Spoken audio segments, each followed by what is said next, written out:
আজি দিনটো ভিডিঅ' কৰিবলৈ একেবাৰে টাইম পোৱা নাছিলোঁ। বহুতে আলহী এজনকে আহি আছিলে আৰু মোবাইল ল'বলৈ একেবাৰে টাইম নাপালোঁ। লগতে ঘৰৰ কাম, এফালে মিস্ত্ৰীও কাম কৰি থাকে, তেওঁলোকক চাহ তাহ দিয়া মেলা, মাজে মাজে আলহীও আহি থাকে। দিনটো মই মোবাইল ল'বলৈ টাইমে পোৱা নাছিলোঁ। একেবাৰে সন্ধিয়া 6টামান বজাত নামতি চাৰিআলিৰ পৰা মোৰ মামী শাহু দুগৰাকী আৰু মামাৰ বোৱাৰীজনী আৰু ল'ৰাটো আহিছিলে আৰু তেওঁলোককো প্ৰথমখিনিতে ভিডিঅ' কৰিবলৈ নহ'লে, চাহ তাহ খাই থাকোঁতে অকণমান ভিডিঅ' কৰি দেখুৱালোঁ আপোনালোকক। আৰু পিছদিনাখন ৰাতিপুৱা 8টা বজাতে গৈ আছোঁ যোৰহাটলৈ বুলি। ইয়াত লুইট ভেলীত CUET এক্সাম আছিলে আৰু সেইদিনাখন ইমানেই বেছি গৰম আছিলে নহয়, গৰমে বাপ খুৱাই দিলে। আৰু দিনটো আমি সেই একেডোখৰ জেগাতে গাড়ীতে বহি থাকিলোঁ আৰু 1টামান বজাত বেটী এক্সাম দি ওলাই অহা পাছতে ভাত খাবলৈ গ'লোঁ। তাৰ পাছত আহি আছোঁ যোৰহাটৰ বাস্কিন ৰবিন্সত আইচক্ৰীম খাবলৈ বুলি, আৰু ইয়াত আইচক্ৰীম খাই বহুতেই ভাল লাগিলে। প্ৰথম দিনাখন 3টা এক্সাম একেলগে আছিলে, একেবাৰে সন্ধিয়া 5টামান বজাতহে এক্সাম শেষ হৈছিলে।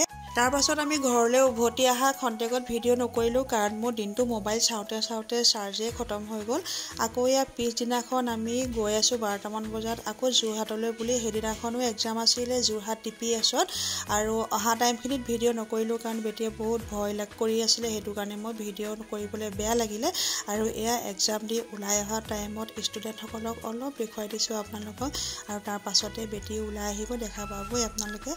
2 দিনে ইমানেই বেছি গৰম, আজিও কিন্তু গৰম বেছি কমতি নাছিলে দেই, ইমানেই বেছি গৰম আছিলে। কিন্তু 4টামান বজালৈকে অকণমান ঠাণ্ডা পৰিছিলে, কিন্তু আগচোৱাতে ইমানেই গৰম পালোঁ নহয়।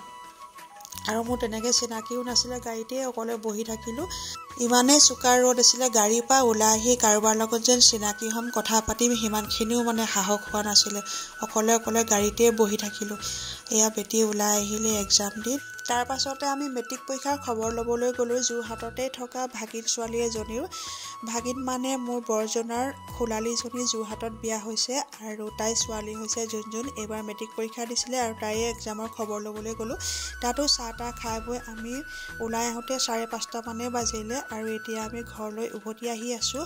ঘৰত আহি দেখা পালোঁ হাজবেণ্ডে কিবা কিবি বস্তু পাকঘৰৰ লাগতিয়াল বস্তু অলপমান আনি থৈছে। এখন ঘৰ নতুনকৈ পাতিবলৈ হ'লে ইমানেই যে বস্তু দৰকাৰ হয় নহয়, কিবা এটা নহয় কিবা এটা কমি থাকিয়ে যায়, আৰু এটাকৈ এনেকৈ ল'লেহে হ'ব নহয় জানো। আৰু কেইটামান বস্তু আনিছিলে, তাকে আপোনালোকক দেখাওঁ বুলি ভাবিলোঁ। আৰু ভিডিঅ'টো আজি কেনেকুৱা লাগিলে কমেণ্টত জনাব। আজিলৈ আহিছোঁ, বাই বাই।